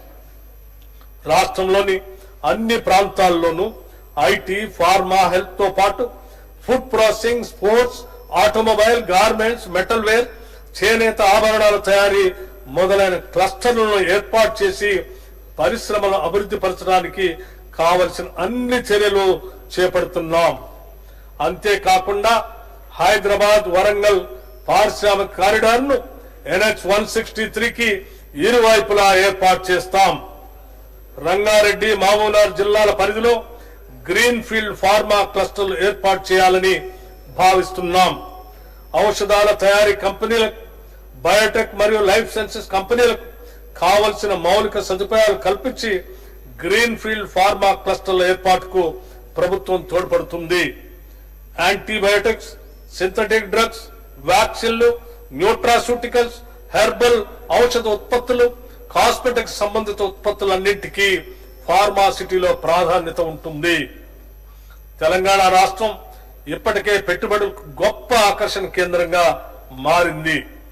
వరల్డ్ ఎకనామిక్ ఫోరం ఆధ్వర్యంలో దావోస్ లో జనవరి 2025లో జరిగిన వార్షిక సమావేశంలో గౌరవ ముఖ్యమంత్రి శ్రీ రేవంత్ రెడ్డి గారు మరియు మన ఐటీ పరిశ్రమల శాఖ మంత్రులు శ్రీ దుద్దిళ్ల శ్రీధర్ బాబు గారు పాల్గొని ప్రపంచ పారిశ్రామికవేత్తలను కలిసి వారిని మన రాష్ట్రంలో పెట్టుబడులు పెట్టడానికి ఆహ్వానించడం జరిగింది. తత్ఫలితంగా టెక్నాలజీ, గ్రీన్ ఎనర్జీ, డిఫెన్స్ మరియు డేటా ఇన్ఫ్రాస్ట్రక్చర్ వంటి కీలక రంగాల్లో ఉన్న 16 ప్రపంచ అగ్రగామి కంపెనీలతో సుమారు 1,78,000 కోట్ల రూపాయల పెట్టుబడుల ఒప్పందాలను రాష్ట్ర ప్రభుత్వం కుదుర్చుకుంది. గత ఏడాదితో పోలిస్తే ఈ ఏడాది పెట్టుబడుల విలువ 4 రెట్లు ఎక్కువ. అమెరికా, సౌత్ కొరియా మరియు సింగపూర్ దేశాల పర్యటనలో గౌరవ ముఖ్యమంత్రి మరో 14,900 కోట్ల రూపాయల పెట్టుబడుల ఒప్పందాన్ని కుదుర్చుకున్నారు. పరిశ్రమల శాఖకు ఈ బడ్జెట్ లో 3,527 కోట్ల రూపాయలు ప్రతిపాదిస్తున్నాము. ఇన్ఫర్మేషన్ టెక్నాలజీ మరియు ఐటీ ఆధారిత సేవలకు సంబంధించిన సేవా రంగం అభివృద్ధికి దోహదపడితే సానుకూల ప్రభుత్వ కీలక నిర్ణయాల ఫలితంగా ఇన్ఫర్మేషన్ టెక్నాలజీ రంగం గత సంవత్సరంగా ఎంతో అభివృద్ధి చెందింది. కృత్రిమ మేధ, బ్లాక్ చైన్ వంటి కటింగ్ ఎడ్జ్ టెక్నాలజీలకు ప్రాధాన్యత ఇస్తూ ఆధునిక ప్రక్రియల అభివృద్ధికి ప్రభుత్వం విశేషంగా కృషి చేస్తుంది. రాష్ట్ర ప్రభుత్వం గత సంవత్సరం సెప్టెంబర్ నెలలో ఆర్టిఫిషియల్ ఇంటెలిజెన్స్ గ్లోబల్ సమ్మిట్ 2024ను అత్యంత ప్రతిష్టాత్మకంగా నిర్వహించింది. USA, UK, నెదర్లాండ్, మలేషియాతో పాటు దాదాపు 100 దేశాల కంపెనీ యజమానులు, ఆర్టిఫిషియల్ ఇంటెలిజెన్స్ నిపుణులు, స్టార్టప్లు, విద్యార్థులతో సహా 10,000 మంది ప్రతినిధులు ఈ సమ్మిట్ కి హాజరైనారు. Nvidia, Microsoft, Amazon Web Services, CDAC వంటి కీలకమైన AI కంపెనీలతోనూ ఇతర స్టార్టప్లతోనూ ప్రభుత్వం 20 అవగాహన ఒప్పందాలు కుదుర్చుకుంది. తెలంగాణని AI టెక్నాలజీలో అగ్రభాగాన నిలిపేందుకు AI స్ట్రాటజిక్ రోడ్ మ్యాప్ ని ఆవిష్కరించాం. ఆర్టిఫిషియల్ ఇంటెలిజెన్స్ ఆధారిత అంకురాలను, స్టార్టప్ కంపెనీస్ ని ప్రోత్సహించడం, ప్రభుత్వ ఉద్యోగులు మరియు యువత యొక్క ఆర్టిఫిషియల్ ఇంటెలిజెన్స్ నైపుణ్యతను పెంపొందించడం, పరిపాలనలో ఆర్టిఫిషియల్ ఇంటెలిజెన్స్ ని వినియోగించుకోవటం ఈ రోడ్ మ్యాప్ యొక్క ప్రధాన లక్ష్యాలు. ఫ్యూచర్ సిటీలో అంతర్భాగంగా 200 ఎకరాల్లో ప్రత్యేకంగా ఆర్టిఫిషియల్ ఇంటెలిజెన్స్ సిటీని నిర్మిస్తాం. ఈ AI సిటీ ప్రపంచంలోని పారిశ్రామిక దిగ్గజ కంపెనీలకు కేంద్రంగా మారుతుంది.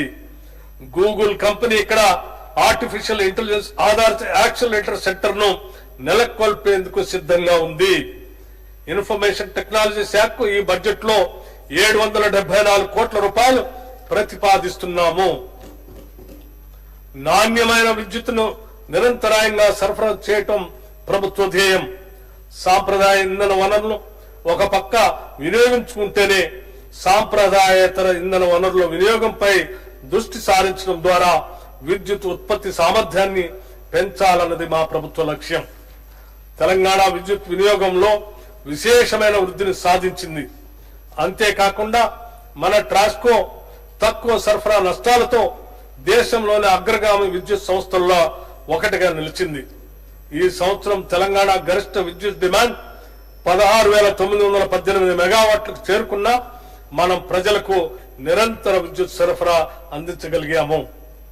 పునరుత్పాదక విద్యుత్ ఆవశ్యకతను గుర్తించి తెలంగాణ ప్రభుత్వం clean and green energy policy 2025ని ప్రకటించింది. ఈ విధానం ప్రకారం 2030 నాటికి 20,000 మెగావాట్లు మరియు 2035 నాటికి 40,000 మెగావాట్ల పునరుత్పాదక విద్యుత్తుని అదనంగా ఉత్పత్తి చేయాలని లక్ష్యంగా పెట్టుకుంది. గ్రిడ్ స్థిరత్వాన్ని మెరుగుపరిచేందుకు శంకర్పల్లి వద్ద 250 మెగావాట్లు oblique 500 megahertz battery energy storage system ను ఏర్పాటుకు నిర్ణయం తీసుకున్నాం. సింగరేణి సంస్థ, Telangana renewable energy development corporation సంయుక్తంగా జియోథర్మల్ విద్యుత్ ఉత్పత్తిని సాధించడానికి ప్రయత్నాలు చేస్తున్నాం. రైతులకు అందించే ఉచిత విద్యుత్ కోసం రాష్ట్ర ప్రభుత్వం 11,500 కోట్ల రూపాయల సబ్సిడీ రూపంలో విద్యుత్ ఉత్పత్తి సంస్థలకి కేటాయిస్తుంది. అదనంగా గృహజ్యోతి పథకం కింద 200 యూనిట్ల వరకు 50 లక్షల కుటుంబాలకు మరియు రాష్ట్రంలోని 30,000 ప్రభుత్వ విద్యా సంస్థలకి ఉచిత విద్యుత్ అందిస్తున్నాం. ఈ పథకాల కోసం ఈ బడ్జెట్ లో 3,000 కోట్ల రూపాయలు కేటాయించడం జరిగింది. నల్గొండ జిల్లా దామరచర్ల మండలం వీర్లపాలెం గ్రామంలో టీజీ జెన్కో ఆధ్వర్యంలో యాదాద్రి థర్మల్ పవర్ ప్లాంట్ నిర్మాణానికి కావలసిన పర్యావరణ అనుమతుల గురించి గత ప్రభుత్వం పట్టించుకోకపోవటం వల్ల తీవ్ర జాప్యం జరిగింది. మా ప్రభుత్వం కృషి చేసి అనుమతులు సాధించి 2 యూనిట్ల విద్యుత్ ఉత్పత్తిని ప్రారంభించింది. 2025 మే నాటికి అన్ని 5 యూనిట్లలో విద్యుత్ ఉత్పత్తి చేయడానికి అవసరమైన చర్యలు తీసుకుంటున్నాం. ప్రజలకు మెరుగైన విద్యుత్ సేవలు అందించేందుకు దేశంలో ఎక్కడా లేని విధంగా విద్యుత్ అంబులెన్స్ సర్వీసెస్ ను ప్రభుత్వం ప్రారంభించింది. ఎక్కడైనా ఏదైనా కారణంతో విద్యుత్ సమస్య ఉత్పన్నమైతే ఫిర్యాదు చేయడానికి 1912 టోల్ ఫ్రీ నెంబర్ ను ఏర్పాటు చేశాం. ఫిర్యాదు అందిన వెంటనే విద్యుత్ అంబులెన్స్ లో సిబ్బంది అక్కడికి చేరుకొని సమస్యను పరిష్కరిస్తారు. ఈ అంబులెన్స్ లో ఒక అసిస్టెంట్ ఇంజనీర్, 3 లైన్ మెన్లు 24 గంటల పాటు అందుబాటులో ఉంటారు. దీంట్లో ఒక ట్రాన్స్ఫార్మర్, థర్మల్ విజన్ కెమెరాలు, కేబుల్స్, రక్షణ పరికరాలు మరియు మరమ్మతుకు అవసరమైన ఇతర పరికరాలు కూడా ఉంటాయి. హైదరాబాద్ లో 57 సబ్ డివిజన్లకు ఒక్కో వాహనం కేటాయించాం.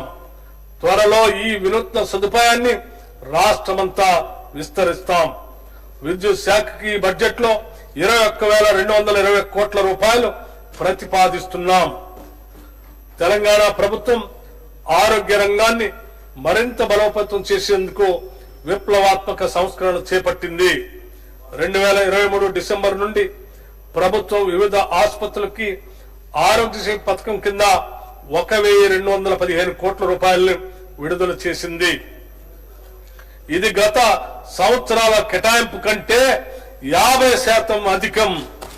దీని ద్వారా 2.84 కోట్ల మంది పౌరులకు నిరంతర వైద్య సేవలు అందేలా చర్యలు తీసుకుంది. జాతీయ ఆరోగ్య మిషన్ కింద మన రాష్ట్రానికి అధిక నిధులు రాబట్టేందుకు వీలుగా మన రాష్ట్ర వాటా క్రమం తప్పకుండా సకాలంలో విడుదల చేసి గతం కంటే ఎక్కువ నిధులు పొందగలిగాం. రాష్ట్ర వ్యాప్తంగా 102 కేంద్రాల ద్వారా ఉచిత డయాలసిస్ సేవలు అందించబడుతున్నాయి. దీని ద్వారా 1,00,000కు పైగా రోగులకు ప్రయోజనం చేకూరి 948 కోట్ల రూపాయల మేరకు ప్రజలపై ఆర్థిక భారం తగ్గింది. ఈ సేవలు మరింత విస్తరించేందుకు వీలుగా 95 కొత్త డయాలసిస్ కేంద్రాలను మంజూరు చేయటం జరిగింది. అత్యవసర వైద్య సహాయాన్ని బలోపేతం చేయడానికి అంబులెన్స్ సేవలు అందుబాటులో లేని మండలాల్లో 136 కొత్త అంబులెన్స్ని ప్రవేశపెట్టాం. వైద్య, విద్య మరియు ఆసుపత్రుల మౌలిక సదుపాయాలు విస్తృతంగా అభివృద్ధి చేస్తున్నాం. నూతన వైద్య కళాశాలలో 400 అదనపు MBBS సీట్లు అందుబాటులోకి వచ్చాయి. అదేవిధంగా 16 నూతన నర్సింగ్ కళాశాలలు మరియు 28 అనుబంధ హెల్త్ సైన్స్ కళాశాలల ద్వారా ప్రతి సంవత్సరం 2,640 మంది విద్యార్థులకి అదనంగా వైద్య విద్యను అభ్యసించేందుకు అవకాశం లభించనుంది. 100 ఏళ్లకు పైగా చరిత్ర గల శిథిలావస్థలో ఉన్న ఉస్మానియా ఆసుపత్రికి తిరిగి పూర్వ వైభవం కలిగించేందుకు 27 ఎకరాల విస్తీర్ణంలో 2,700 కోట్ల రూపాయల వ్యయంతో అత్యాధునిక వైద్య సదుపాయాలు కలిగిన నూతన భవన నిర్మాణానికి శంకుస్థాపన చేశాం. వైద్య ఆరోగ్య శాఖకి ఈ బడ్జెట్ లో 12,399 కోట్ల రూపాయలు ప్రతిపాదిస్తున్నాం. దేశంలోనే అత్యంత వేగంగా పట్టణీకరణ తెలంగాణలో జరుగుతుంది. పలు IT పరిశ్రమల ఏర్పాటు, మౌలిక సదుపాయాల విస్తరణ, ప్రభుత్వం చేపట్టే విప్లవాత్మక చర్యలు దీనికి దోహదపడుతున్నాయి. హైదరాబాద్ తో పాటు తర్వాత స్థాయి నగరాలైన వరంగల్, నిజామాబాద్, ఖమ్మం కూడా అభివృద్ధి పరుస్తున్నాం. వరంగల్ ను విద్య, వైద్య మరియు IT కేంద్రంగాను, నిజామాబాద్, ఖమ్మంలో వ్యవసాయ ఆధారిత పరిశ్రమలకు తయారీ రంగానికి కేంద్రాలుగా తీర్చిదిద్దుతాం. హైదరాబాద్ నగరం శరవేగంతో అభివృద్ధి చెందుతున్నందున తదనుగుణంగా ప్రధాన మౌలిక సదుపాయాలతో పాటు నగరంలో పెరుగుతున్న ట్రాఫిక్ నియంత్రణకు హై సిటీ ప్రణాళిక అమలు చేస్తున్నాం. HCT ప్రణాళిక అమలు చేస్తున్నాం. ఈ ప్రాజెక్టులో భాగంగా 31 ఫ్లైఓవర్లు, 17 అండర్ పాస్లు, 10 రోడ్ల విస్తరణ పనులు 7,032 కోట్ల రూపాయల అంచనా వ్యయంతో ప్రారంభించాం. 150 కోట్ల రూపాయలతో సుందరీకరణ పనులు కూడా చేపట్టాం. జలమండలి ద్వారా 2024లో పలు విప్లవాత్మక ప్రాజెక్టులు చేపట్టడం జరిగింది. ఉస్మాన్ సాగర్, హిమాయత్ సాగర్ జలాశయాలపై మొత్తం 20 MLD సామర్థ్యం కలిగిన 4 మురుగునీటి శుద్ధి కేంద్రాల నిర్మాణం చేపట్టాం. మూసీ ప్రక్షాళనలో భాగంగా Godavari drinking water supply scheme కింద గోదావరి జలాలతో ఉస్మాన్ సాగర్, హిమాయత్ సాగర్ జలాశయాలను నింపి వాటిని పునరుజ్జీవింప చేయడానికి అవసరమైన పనులు చేపడుతున్నాం. గత కొన్ని దశాబ్దాల కాలంగా ఎప్పుడూ పట్టించుకొని మ్యాన్ హోల్స్ పూడిక తీత పనులు ఒక స్పెషల్ డ్రైవ్ గా జలమండలి చేపట్టింది. 3,025 కిలోమీటర్ల మురుగునీటి లైన్లు శుభ్రం చేసి 2.39 లక్షల మ్యాన్ హోల్స్ లో పూడిక తీత పూర్తి చేయడం జరిగింది. ఫలితంగా ఇప్పటి వరకు మురుగునీటి వ్యవస్థకు సంబంధించిన ఫిర్యాదులు 20% మాత్రమే పైగా తగ్గాయి. ORR ఫేజ్ 2 నీటి సరఫరా ప్రాజెక్ట్ చివరి దశకు చేరుకుంది. దీని ద్వారా HMDA పరిధిలో విస్తరించిన పట్టణ ప్రాంతాలకు తాగునీరు అందించబడుతుంది. పట్టణాల్లో వరద సమస్యలు ఎదుర్కోవటానికి ప్రభుత్వం సమగ్ర నీటిపారుదల వ్యవస్థను అభివృద్ధి చేస్తుంది. హైదరాబాద్ లో వరద నీటిని నివారించేందుకు 5,942 కోట్ల రూపాయల వ్యయంతో సమగ్ర వరద నీరు పారుదల ప్రాజెక్ట్ ని మంజూరు చేయటం జరిగింది. రాష్ట్రంలో కొత్తగా ఏర్పాటు చేసిన పురపాలక సంఘాలు, పట్టణాభివృద్ధి సంస్థల్లో మౌలిక సదుపాయాల కల్పన మరియు అభివృద్ధి కొరకు 4,500 కోట్ల రూపాయలతో ప్రణాళిక సిద్ధం చేశాం. ఈ మొత్తాన్ని వచ్చే 3 ఏళ్లలో ఖర్చు చేసి వాటికి కావలసిన సౌకర్యాలు కల్పిస్తాం. రాష్ట్రానికే కాదు దేశానికే తలమానికంగా ఉండే మొట్టమొదటి నెట్ జీరో ఫ్యూచర్ సిటీని రూపొందించే దిశలో ప్రభుత్వం ఉంది. ప్రపంచంలోని అత్యుత్తమ నగరాలతో పోటీ పడేలా కాలుష్య రహితంగా అత్యంత ఆధునికంగా సకల సదుపాయాల కల్పనతో ఇది రూపొందుతుంది. శ్రీశైలం మరియు నాగార్జున సాగర్ రహదారుల మధ్య 56 గ్రామాల్లో 765 చదరపు కిలోమీటర్ల విస్తీర్ణంలో ఈ ఫ్యూచర్ సిటీని ఏర్పాటు చేస్తున్నాం. ఈ మెగా అర్బన్ ప్రాజెక్ట్ ను పర్యవేక్షించడానికి ఫ్యూచర్ సిటీ డెవలప్మెంట్ అథారిటీ ఏర్పాటు చేశాం. ఈ సిటీలో multi modal connectivity, electric public transport, green buildings లాంటి ఆధునిక సౌకర్యాలు ఉంటాయి. Artificial intelligence city, pharma hub, sports city, clean energy, innovation zone లాంటివి ఫ్యూచర్ సిటీలో భాగంగా ఉంటాయి. Smart, proactive, efficient and effective delivery speed రాష్ట్ర ప్రభుత్వం ప్రతిష్టాత్మకంగా చేపట్టిన 19 ప్రాజెక్టుల్ని నిర్ణీత వ్యవధిలో పూర్తి చేయడానికి స్పీడ్ అంటే smart, proactive, efficient and effective delivery పేరుతో వేగవంతమైన సరికొత్త కార్యాచరణకు శ్రీకారం చుట్టింది. నిరంతర ప్రత్యక్ష పర్యవేక్షణ ద్వారా ఈ ప్రాజెక్టులు పూర్తి చేసి ప్రజలకు అందుబాటులోకి తెస్తాం. వీటిలో Musi riverfront development, metro rail విస్తరణ, రీజనల్ రింగ్ రోడ్డు నిర్మాణం, ఢిల్లీలో తెలంగాణ భవన్ నిర్మాణం, నూతన ఉస్మానియా ఆసుపత్రి భవన్ నిర్మాణం మరియు మాదక ద్రవ్యాల నిరోధక వ్యూహాల అమలు మొదలగు ప్రాజెక్టులు ఉన్నాయి. మున్సిపల్ పరిపాలన మరియు పట్టణాభివృద్ధి శాఖకి ఈ బడ్జెట్ లో 17,677 కోట్ల రూపాయలు ప్రతిపాదిస్తున్నాం. పోరాడి తెలంగాణ సాధించుకున్నప్పటికీ కృష్ణా మరియు గోదావరి నీటి కేటాయింపుల్లో మన రాష్ట్రానికి రావాల్సిన న్యాయమైన వాటా గురించి గత ప్రభుత్వ హయాంలో ఎటువంటి కార్యాచరణ చేపట్టలేదు. అంతేకాకుండా కృష్ణా జలాల్లోని 711 టీఎంసీలలో 511 టీఎంసీల నీటిని ఆంధ్రప్రదేశ్ ను వాడుకోమని గత పాలకులు అధికారికంగా చెప్పారు. ఈ చర్యతో తెలంగాణ రైతాంగానికి తీవ్ర అన్యాయం జరిగింది. మేము మన రాష్ట్రానికి రావాల్సిన నీటి వాటా సాధించుకోవటానికి బ్రజేష్ కుమార్ ట్రిబ్యునల్ ముందు సహేతుకమైన మరియు గణాంకాలతో కూడిన బలమైన వాదనలు వినిపించాం. మన దిగువ రాష్ట్రమైన ఆంధ్రప్రదేశ్ తక్కువ కేటాయింపుతో ఎక్కువ నీటిని వినియోగిస్తున్న విషయాన్ని ట్రిబ్యునల్ ముందు ఉంచి ఇరు రాష్ట్రాల నీటి వినియోగాన్ని ఖచ్చితంగా గుర్తించడానికి మరియు నియంత్రించడానికి టెలిమెట్రీ వ్యవస్థని ఏర్పాటు చేయాలని సూచించాం. మన నీరు దారి మళ్లకుండా అవసరమైతే ఈ టెలిమెట్రీ వ్యవస్థ ఏర్పాటుకు అయ్యే ఖర్చు కూడా భరించేందుకు సంసిద్ధత వ్యక్తపరిచాం.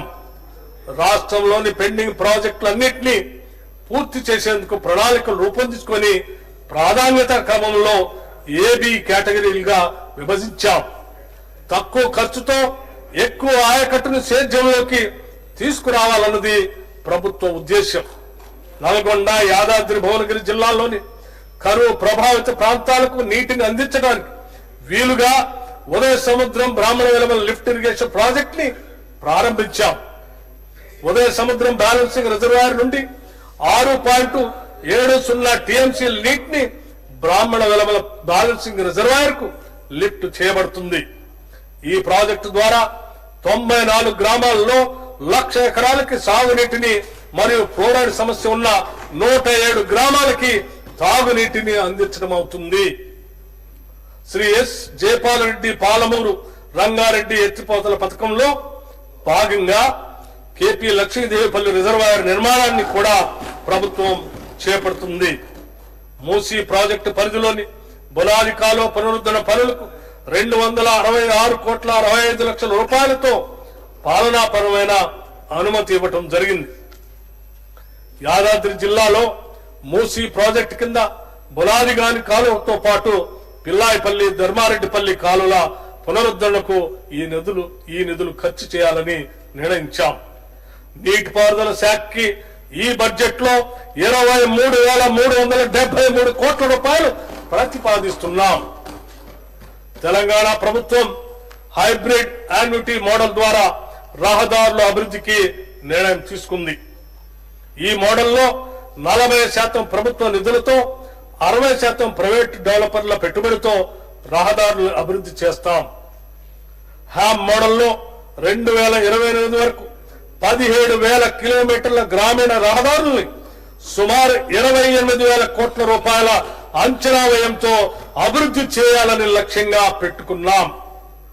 రాష్ట్ర ప్రభుత్వం కొత్తగా 769.35 కిలోమీటర్ల పొడవు కలిగిన రహదారుల నిర్మాణానికి 3,725 కోట్ల 22 లక్షల రూపాయల మేరకు పరిపాలనా అనుమతులు కూడా మంజూరు చేసింది.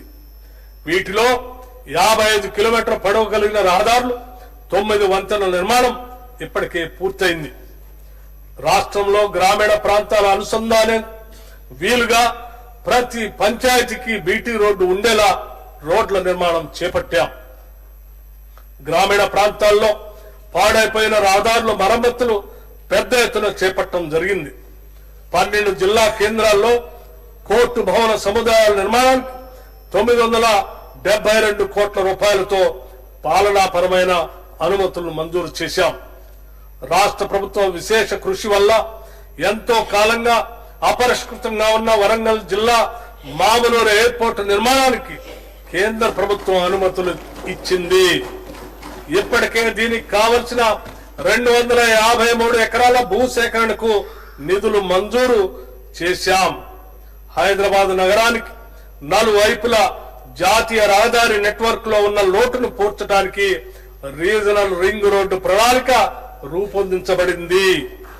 ఈ రహదారిని ఎక్స్ప్రెస్ వే ప్రమాణాలతో అభివృద్ధి చేయాలని మొదటగా 4 లేన్లుగా నిర్మించి భవిష్యత్తులో ట్రాఫిక్ కి అనుగుణంగా 8 లేన్లకు విస్తరిస్తాం. ఈ ప్రాజెక్టు నిర్మాణంలో ఉత్తర భాగ భూసేకరణ ప్రక్రియ ఇప్పటికే ప్రారంభమైంది. దక్షిణ భాగానికి సమగ్ర ప్రాజెక్ట్ రిపోర్ట్ తయారీకి ఎన్హెచ్ఏఐ కన్సల్టెంట్లని నియమించింది.